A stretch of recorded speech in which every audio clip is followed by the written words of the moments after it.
Hi everyone, welcome. Hope you're all doing well today. This is another Thursday guest webinar at Exceptional Individuals.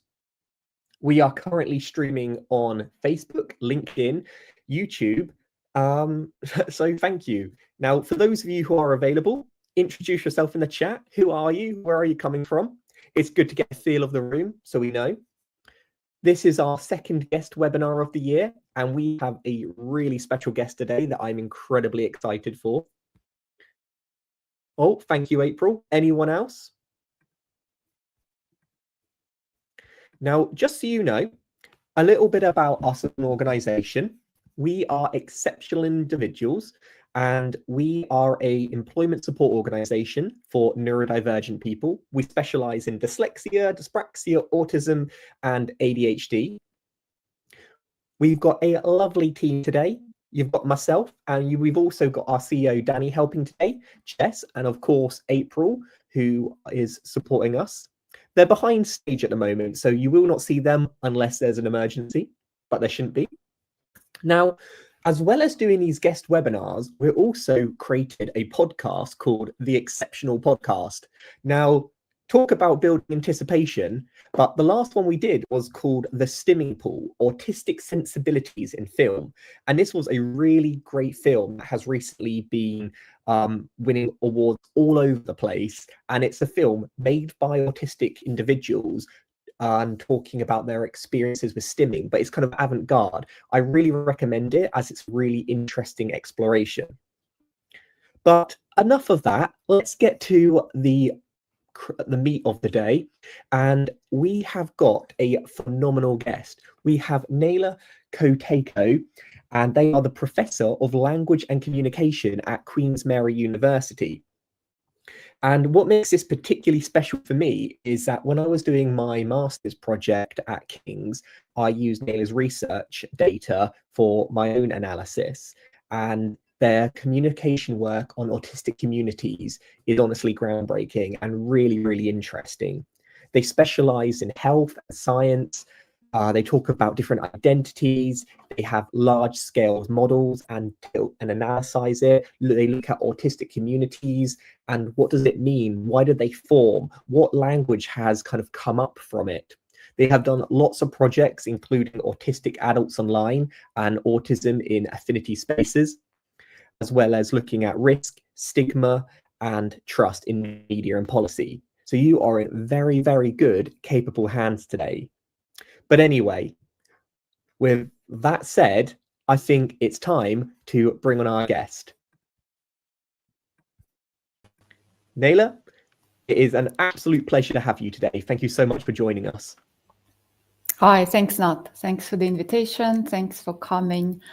I'm really delighted to be here, but also to see a growing interest in the topic. So perhaps I'll start by saying a couple of words about my research.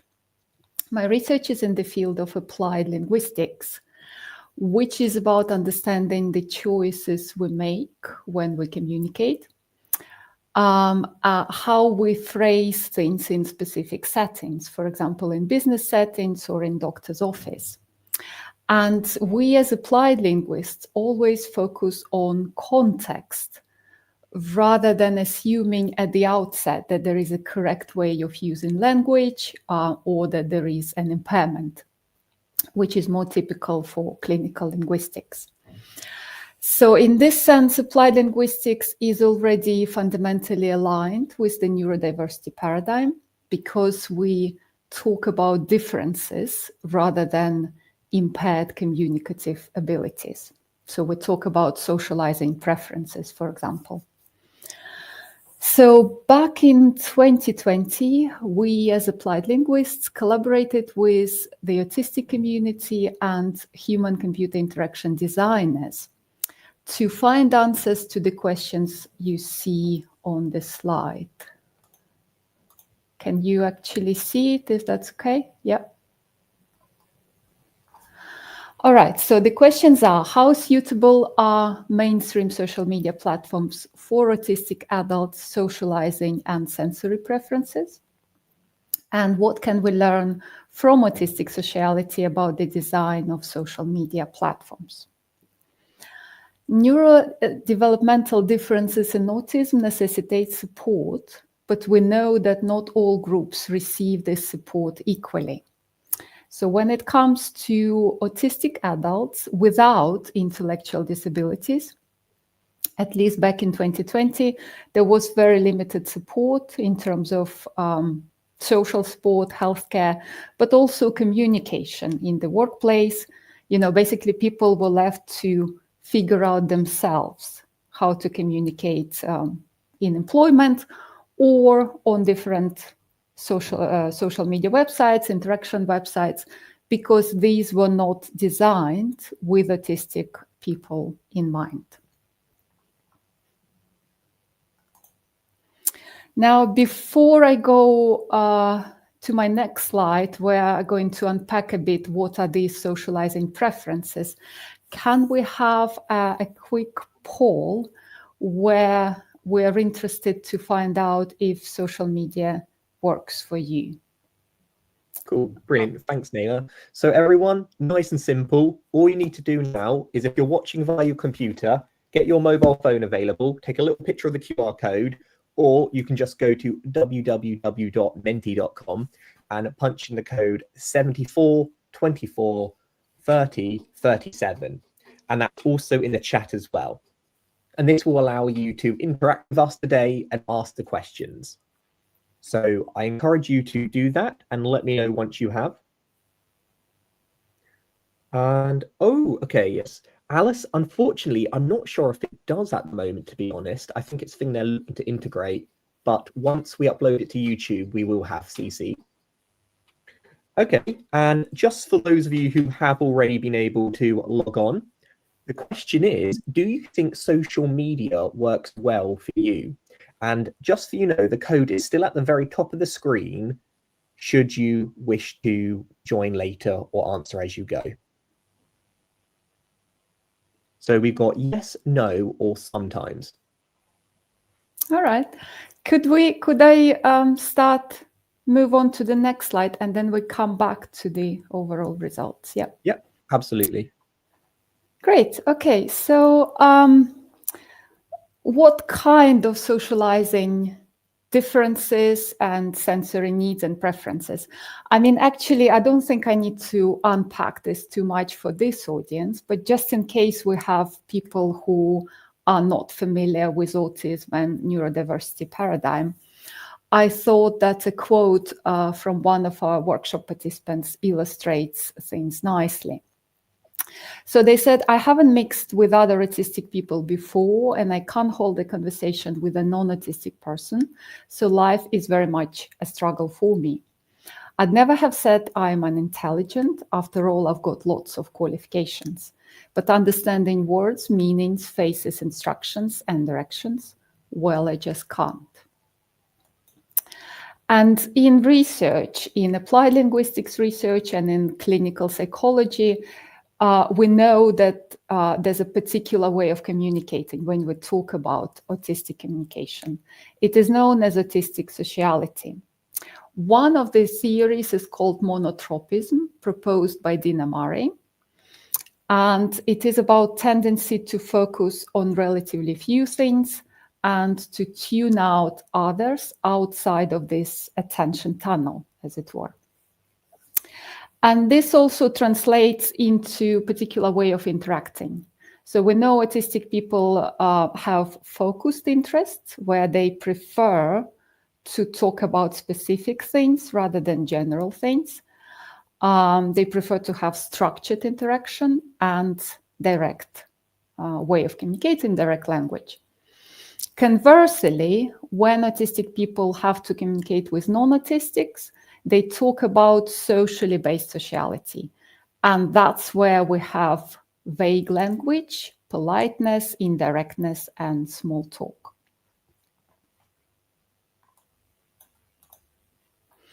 All right, so if we could check the results of our poll now, just to see how many are happy with their experiences for social media. So for 19 people, it works sometimes.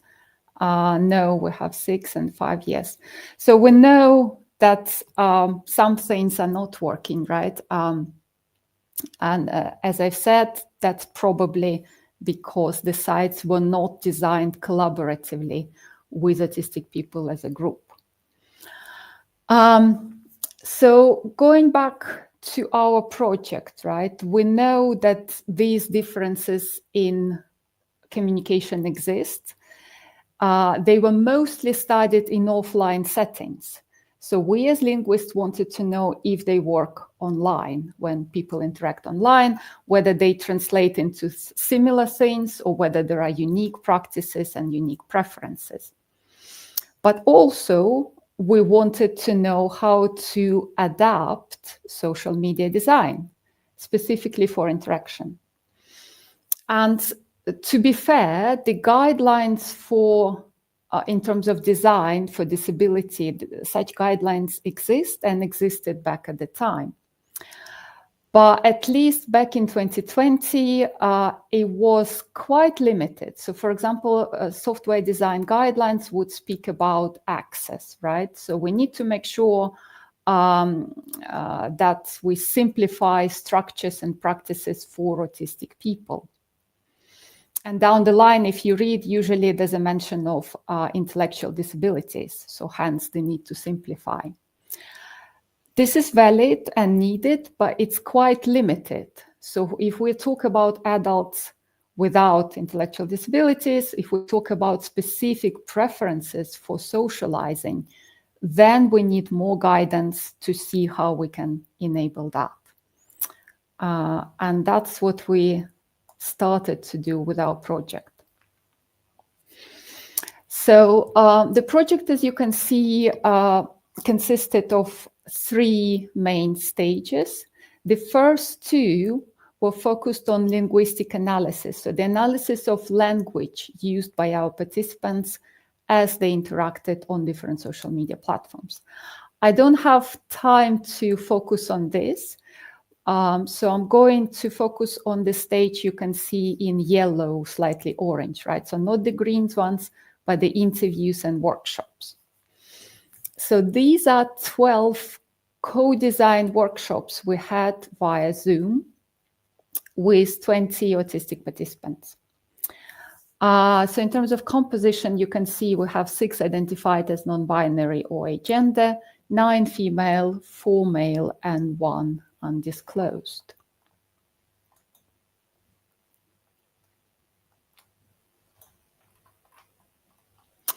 Okay, so for those who are not familiar with participatory design, the main idea there is that technology users are not customers or consumers. They are neither a source of information for technologists nor evaluators of a final product. Instead, they become active contributors of design ideas at the outset, right, from the very beginning. And they are decision makers in the technology design process.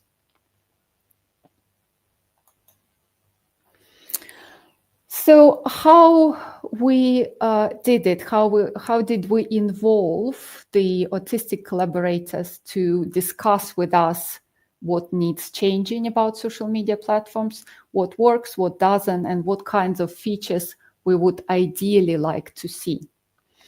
So our collaborators in human-computer interaction design proposed to engage people through the concept of creating specific cards. Now, we wanted the cards to be physical material as well as in a digital form. So that was an option. People were posted, they were sent these physical cards in the post. They would be asked to arrange them in particular ways. And then the final result, they could take a picture and send to us if they preferred. Alternatively, they could use a software, the digital whiteboard called Miro. And this is all about arranging ideas and entities on the board in particular ways.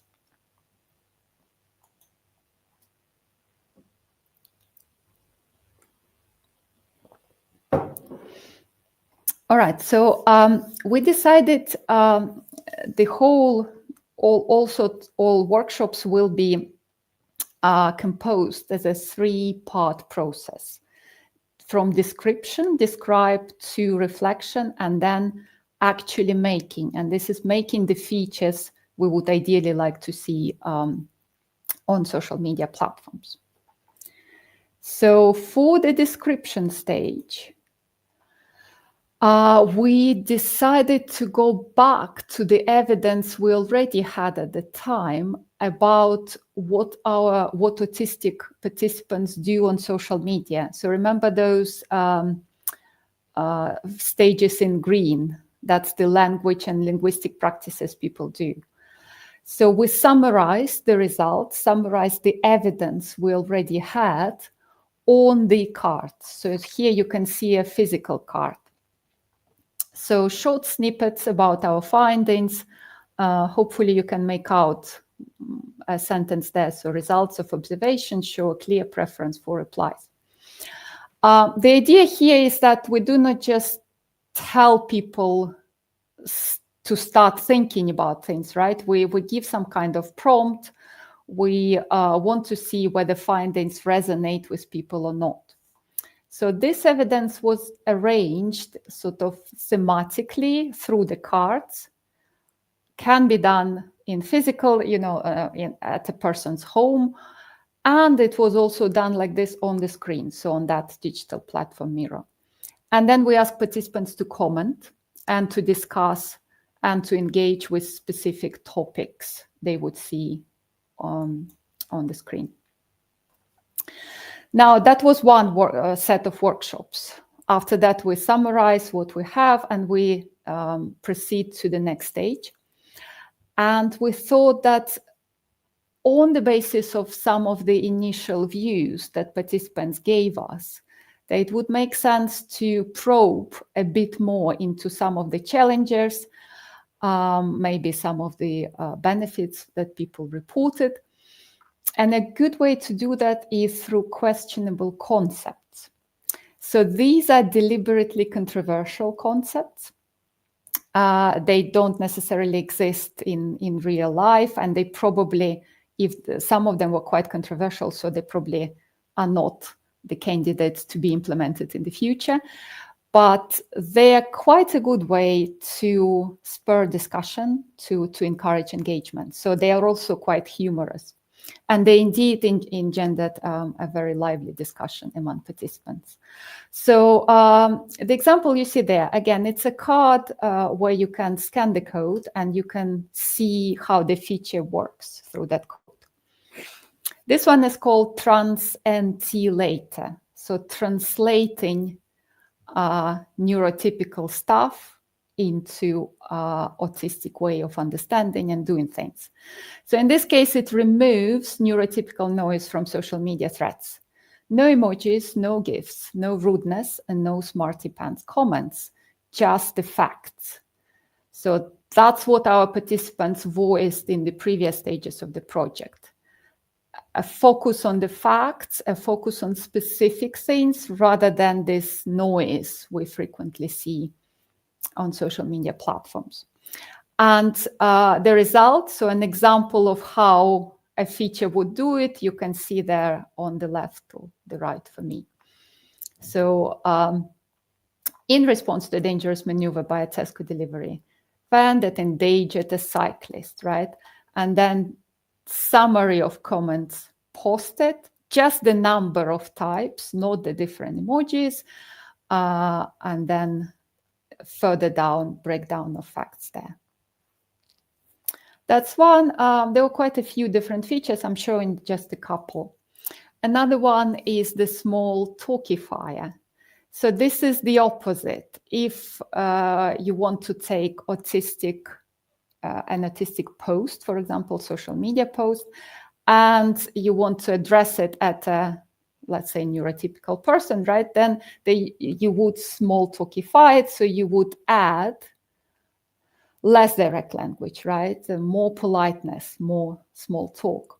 So add the useless niceties to your social media post and make them more palatable to neurotypical sensitivities. Do not waste time and effort. The small turkey fire, do the heavy lifting. So there would be an example of how it converts the post to this result. All right, so through these stages, we were able to gauge the views, gather evidence on what works and what doesn't. And now we needed to move to the next stage to actually create the features, right? So our participants would be creating the features in collaboration with each other and also with some input from us, although we were mostly involved as facilitators of the process.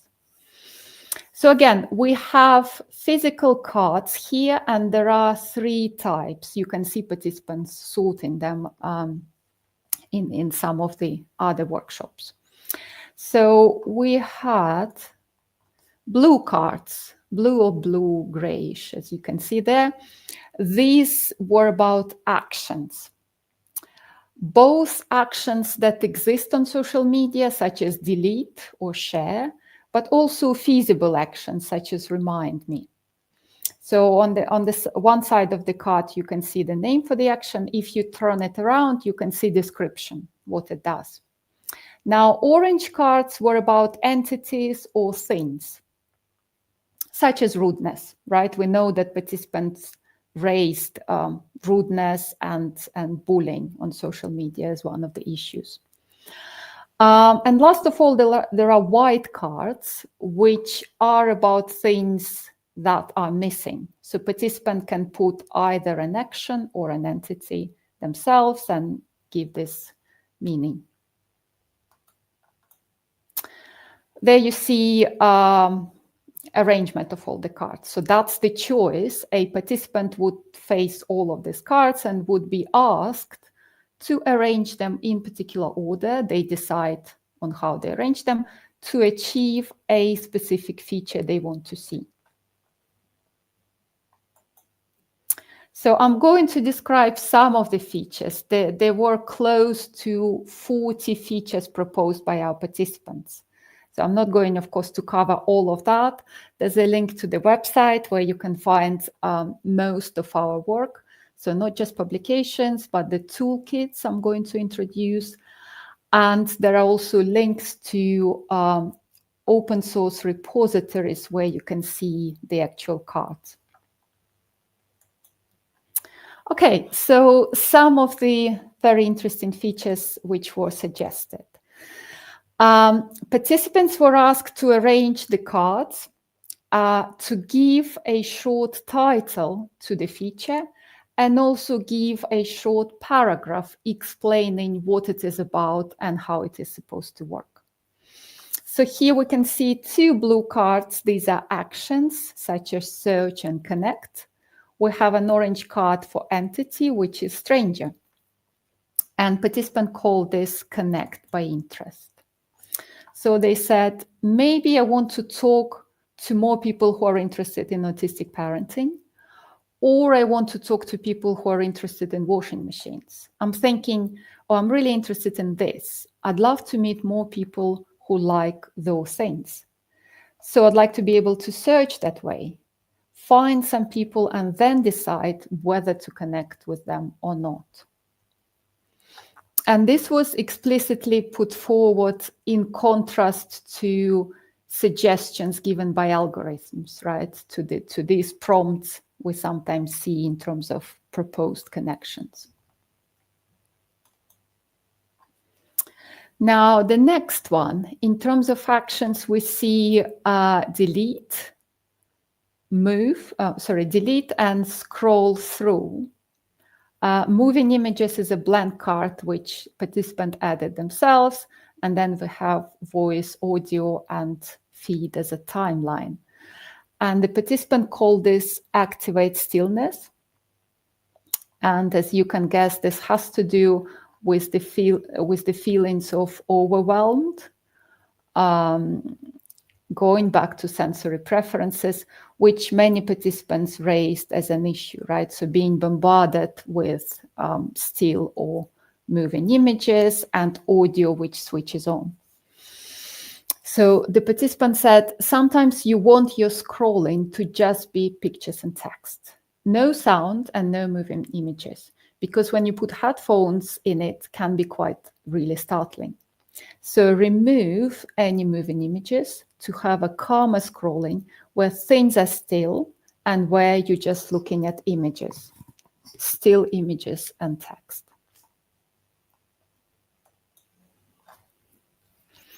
Okay, last one for now for this presentation was about emojis. It was quite a popular topic, and there was a significant discussion around this. So interpreting emojis, making sure the emojis participant uses are interpreted in the right way, and all these various misunderstandings which can happen on social media. So we have explain and delete, and then we have emojis and visual content. So here participants talks about alternatives. Maybe use something else visual instead to mean happy or sad or whatever. Maybe like the sun, I would see it as being like happy and cheerful. Unlike maybe dark clouds, I'd see it as being sad. I do better in a more artistic way. I could see the picture rather than seeing faces. I just don't get people's faces at all. And of course, this relates to the high prevalence of alexithymia among autistic population, as we know. So inability to interpret one's own emotions, and in this case, to put a label on emotion. Okay, so these are some of our features, and I'm gonna summarize them in a bit. But before I go there, could you tell us in a few words, how do you think social media could be better for you? And there are already options there, so I can see.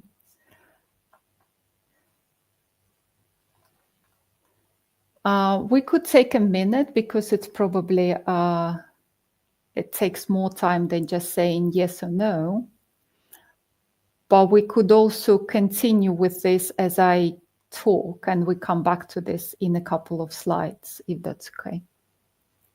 All right, brilliant. And just a reminder, for those of you who want to contribute, you can just go to menti.com on your phones and put in the code at the top, which is 74243037.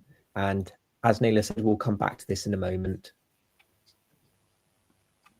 All right, great. Okay, so if I could move on to summarize what emerged from these workshops in terms of our findings. So areas for improvement suggested for our participants.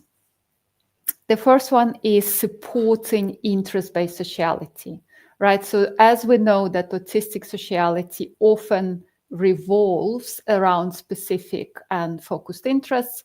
So participants were keen to have features and to have support for that. So as you've seen now, platforms should offer connections based on interests, maybe in the form of recommendations of people who have the same interests, or by showing the content which would be pre-chosen on the basis of users' interest. Now, the second one and big one was supporting content control. A lot of different suggestions there, but for example, users should be able to personalize their feed according to relevance, right? But the user should decide what they're interested in rather than an algorithm. Also, there was a suggestion to help filter out the amount of content which is thrown at us as social media users. So we should be able to remove audio or visual and moving images, as we've just seen. We should be able to temporarily block specific hashtags or content from strangers. And basically, we should be able to easily avoid uninteresting and rude and fraudulent content. So here you already see that some of the suggestions apply to all of us as users, right? It's not that just autistic people who would benefit from this one, for example, supporting content control. The next one, supporting expression of meaning and content, is somewhat more tailored to this group. So we've seen requests for features that would clarify what emojis mean. Some features would propose alternative emojis, such as not facial emojis, right, to convey emotions, and also an opportunity for users themselves to create particular emojis. Another suggestion was to facilitate sharing drafts of a post. So if a user is creating a post, then they could share the draft with an interpreter, some kind of interpreter, which would be engaged in this sort of collaborative crafting of the post. They would advise them on particular things. Now, that was back in 2020. Now we know that in part, AI assistants are already used to do this. Another suggestion here was that platforms should allow users to edit content after it has been posted, right? So an ability to correct, to change things, which even at the moment is not given by all platforms. And last but not least, the also very popular area was supporting the establishment of boundaries, which for the most part related to mental health. So making sure sort of ensuring mental well-being as we engage with social media. And this has to do, of course, with this idea that social media in principle are designed as an addictive platform, right? So we cannot easily disengage. And then we become overwhelmed with the content, and we cannot stop posting or scrolling. And more often than not, we perceive that we have to reply urgently rather than leaving it till later. So on the one hand, there were suggestions to have personalized reminders in case a user wants to be signaled when they have unread content or outstanding messages that they need to reply to. And they should be able to plan the content in advance. Other participants said that if a user has been using a particular platform for significant time, if it's clear that they have been engaging mostly with negative content, then that there should be some kind of automatic suggestions to stop, or to propose positive content to counteract the negative content they've seen. And then another suggestion was there in terms of really established boundaries, in terms of letting others know that this particular user wants to take a break and they're not going to engage for some time in using the platform. And then they shouldn't expect a reply. So the network should not expect a reply. So these are some of the features, right? As you can see, they evolve around the idea of greater control, right? Over the content we are presented with, who we interact with, strangers or people we know, and also the quality and the amount of time we spend on social media. So these are our participants. Now, could we see results of the poll to see what we have? Okay, so we have tone indicators, and emojis are great, but sometimes people use them sarcastically. So clearer algorithms as to why certain content is shown and allow more control as what we see. Yes, and that again resonates with the things voiced by our participants. Less cluttered, less adverts. Another area I didn't have time to go into is request for more privacy control. Again, it goes across all users. It would benefit all of us significantly. Less sudden, startling sounds when scrolling, less adverts, and also agree with the points we raised. Yeah, thank you. So quite a few things. They were back 4 years ago. They're still quite topical now. So there is some urgency to take our findings and to translate them in some sort of guidance for software developers, but also for people who design these platforms, for example, support standalone websites for peer-to-peer interaction among autistic adults. Right, thank you. So we have those areas which you identify there, which need improvement and need further work on. So what did we do with our findings, right? Sorry, just to check.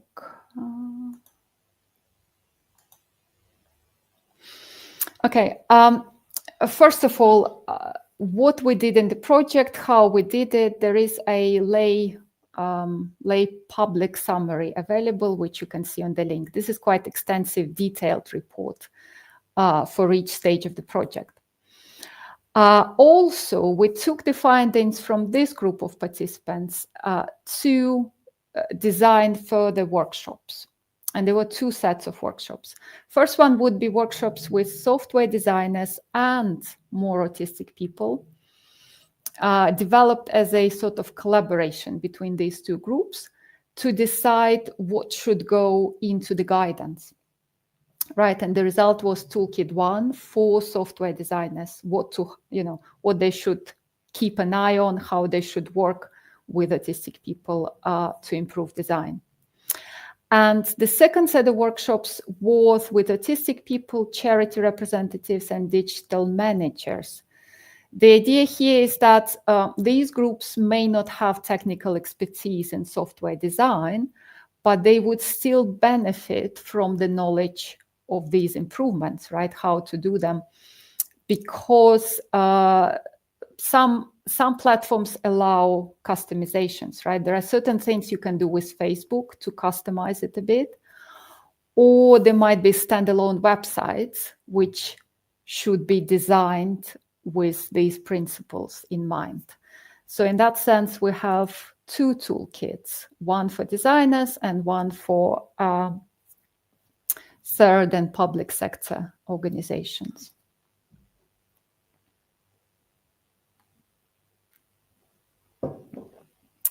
And the important thing for example, for the toolkit in terms of software designers is that it's not just about a list of features which should be implemented, right? Because there's huge variability there. Importantly, it is about the way of working with autistic participants to improve design, right? So how to engage people and how to discuss particular areas of improvement. So, for example, then it involves these sort of more general lessons we had from the workshops, going from the specific features to what can we learn from the work we did. And in this sense, it's helpful to go back to an observation by a researcher and anthropologist, Elizabeth Pine. Sorry if we could just... Elizabeth Pine, who for her PhD on autistic communication, she worked with autistic adolescents in a youth camp. So she spent the summer there, and she said that after participating in this camp, she learned a set of features and a set of practices for how to engage autistic young people in storytelling activity, which could then improve their well-being and socializing. So she got some knowledge. But then when she tried to apply that knowledge later to set up similar camps across the country, it didn't work. And what she says that the magic ingredient in the first of the primary camp she participated was basically trust, the trust that the organizers developed with the young people there and then. And it's sort of similar for our case, I think, because long-term engagement is really important. So not just coming in and engaging 15, 20 people, taking the results and going elsewhere. So in our case, it was for more than 18 months. We had a few participants whom we consulted before submitting the proposal, right? And then we involved them as members of our advisory board. An advisory board met regularly throughout the project, right? Before we collected the data, once we collected the data, we discussed the results. So that kind of ongoing engagement. We also had autistic researcher on the team, which helped to create rapport.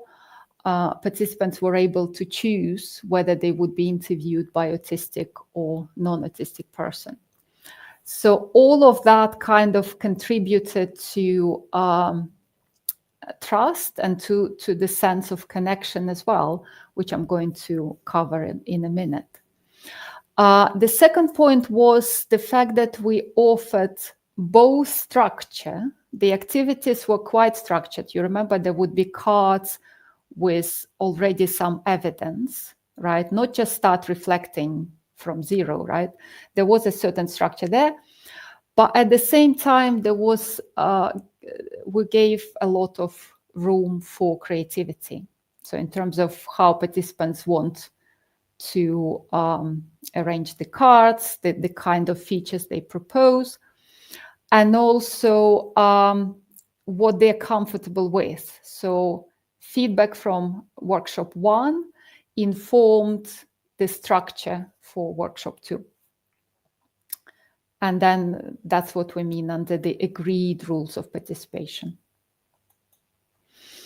Now, just to say that there was something else, which I think is also really important. Not only these specific suggestions for how to improve things, but also the sense of connection among participants themselves.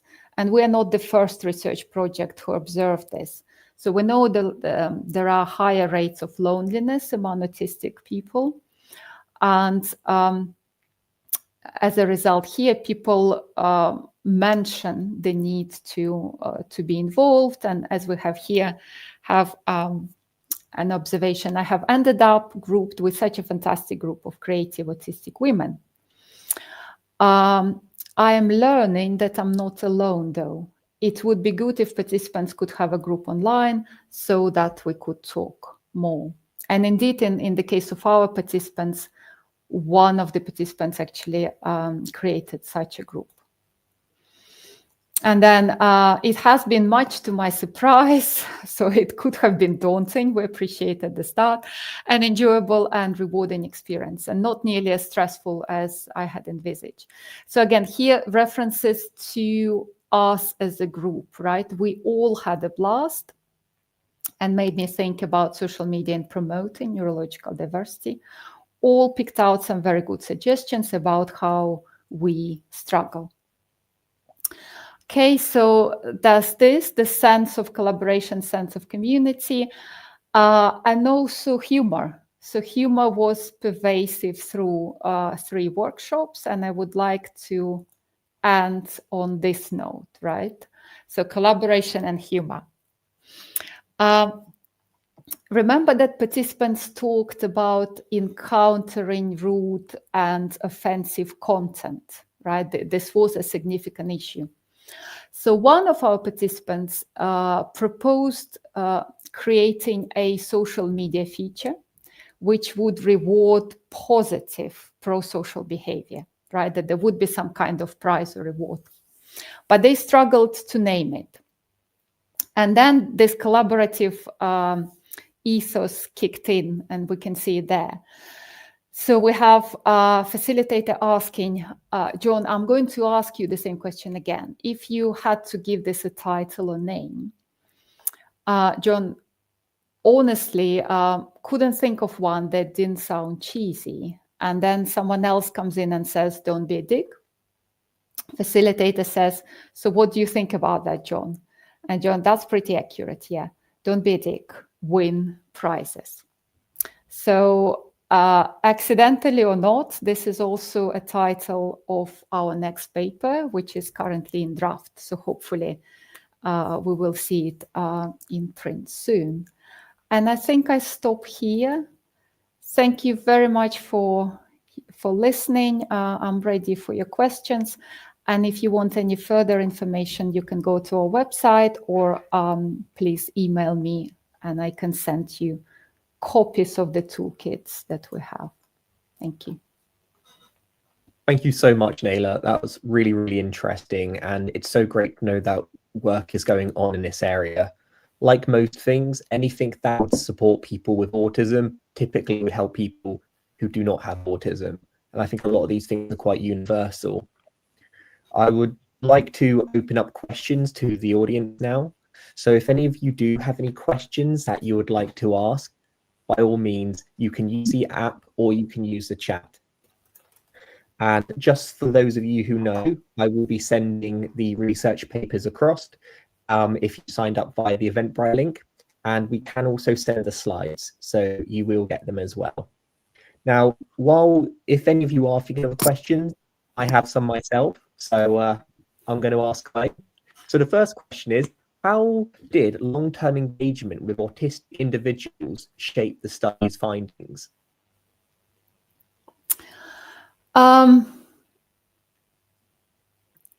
In different ways. So there's input from, there are two things, right? So we have input from participants. We interview people, right? Before we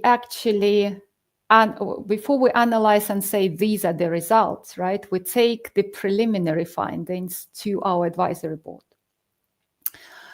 And we say, so for example, for the interviews, we find out these themes, right? Does it resonate with you? Is this interpretation too much? Because in our case, we're social scientists, and in any case of research, there is interpretation going, right? Mm-hmm. So we wanted to make sure it resonates with people on board. So, and then we go back, we take the feedback from the board and we incorporate it into the way we look at things and into the results. But also a more direct way, perhaps, is that we asked our board members if they would be interested in actually co-authoring a paper with us. And there was a volunteer, and the person read again the specific findings for publication, again suggested tweaks and improvement. So in that sense, we have a more direct voice from our participants. Cool, thank you for that. We've got a question from the audience. And what sort of prizes would be given for pro-social content? Who would pay for them? I don't know. It's just one of the features suggested by participants, and he didn't elaborate on that. But I don't know, some sort of token, right? A token for your good behavior, or I don't know. Yeah. So, I mean, I'm a sucker for online badges. Honestly, every time I use a lot of health apps, and even though the little kind of trophy they give me is worthless, I still find it beneficial. Another thing is that I'm a Google, I don't know what is the like Google Maps local community member, and you get again stars for how good you are. So the more kind of positive comments, the more beneficial. Maybe a little bit, like Reddit, how people can kind of up things and they get more exposure. Upvotes, yeah. Just an idea. Oh, and we actually, before that, we do have, hopefully, another one. Don't we have a right for neuro-inclusivity online? If not, why? So, what do you think that question means? Like is it like a legal right? Maybe a bit more information is needed to answer that one. The other one is certificates for positive engagement, perhaps good on CV. Well, I know on LinkedIn you do get online certificates now, so that's definitely something which is possible. Nelya, do you have any ideas of what you are like things that you would personally find appealing to you as some sort of online reward? I was more thinking of my daughter who is collecting stickers, right? So Yeah, I love badge stickers. But some sort of rating, right? Rating of,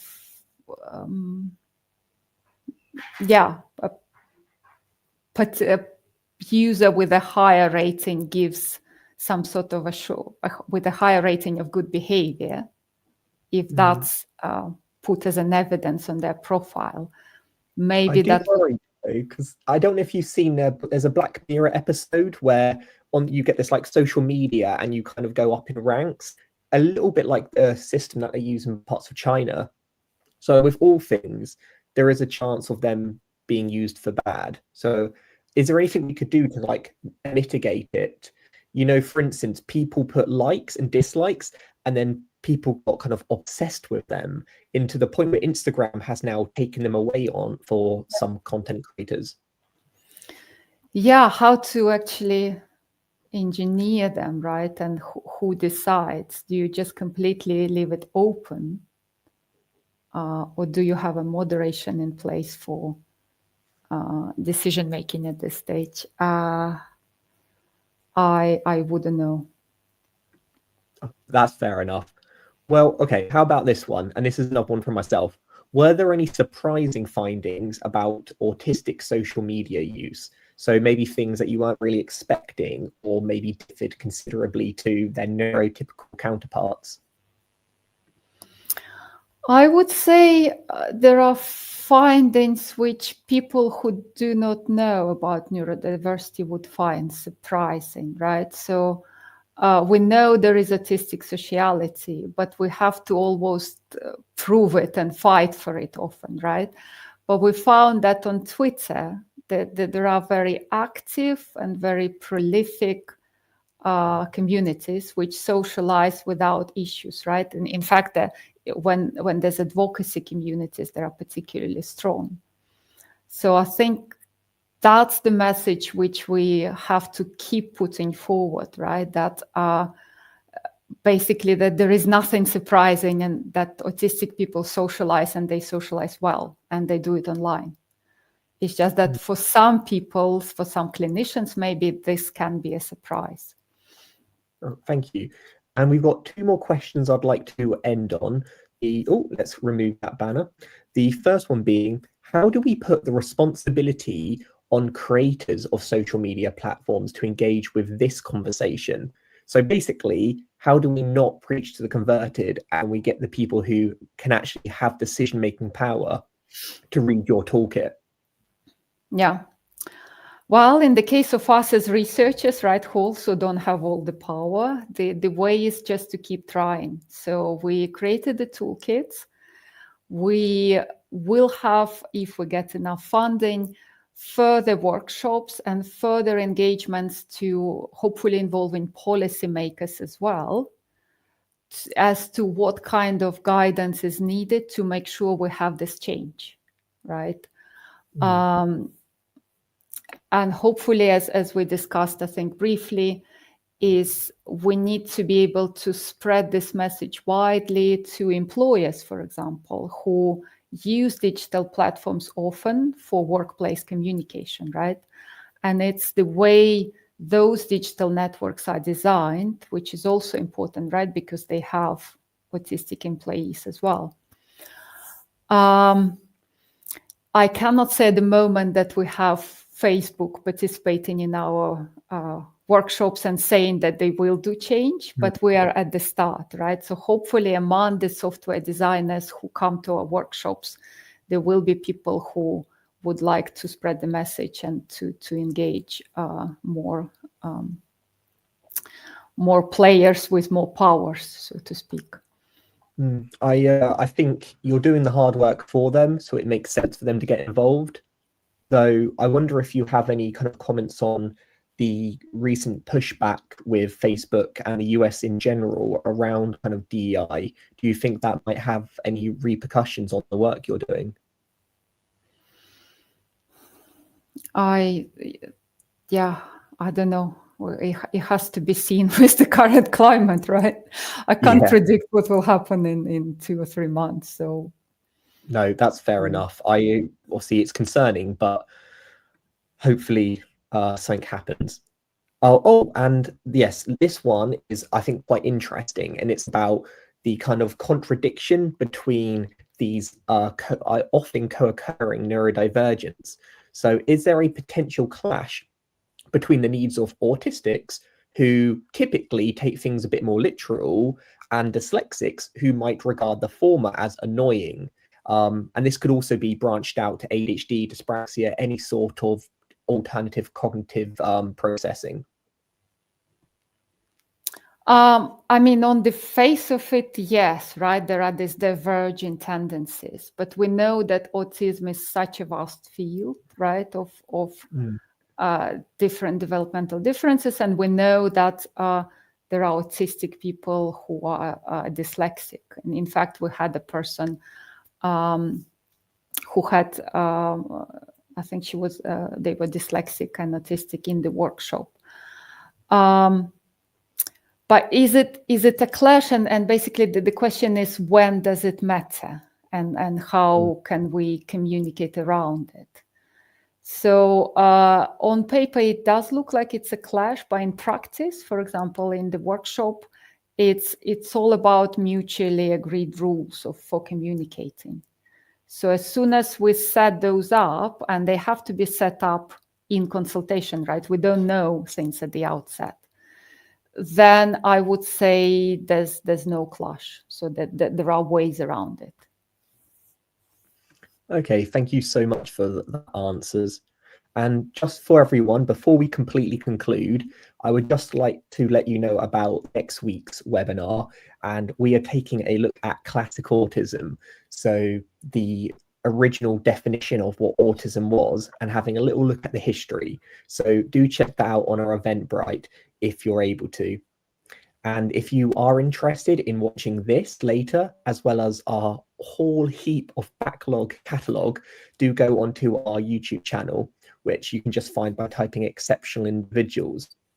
And we've got so much more on this section. We've done some interesting ones previously on inclusive design, which I think complements this session really nicely. We also have our own online community, very small and very humble, but typically quite positive. So you're all very welcome. Just search Autistic Opportunities on Facebook if you'd like to join. We also have a LinkedIn one, which is aimed at more kind of job seekers and more professional opportunities. Again, it's run by autistic individuals for autistic individuals. So hopefully it's a nice, safe space. And if you would like to contact or share your feedback, you can go to exceptionalindividuals.com or drop me an email personally. So I'd just like to end by saying a massive, massive thank you to Nelya. Thank you so much for the amazing work you're doing in the autism community. It's very much appreciated, and also for sharing your time with us today. It's been really great to listen to you and hear your insights. Thank you. Thanks for inviting me, and thanks for the questions. All right, brilliant. Thank you everyone for also attending. It's been great, and hopefully I'll see you next week.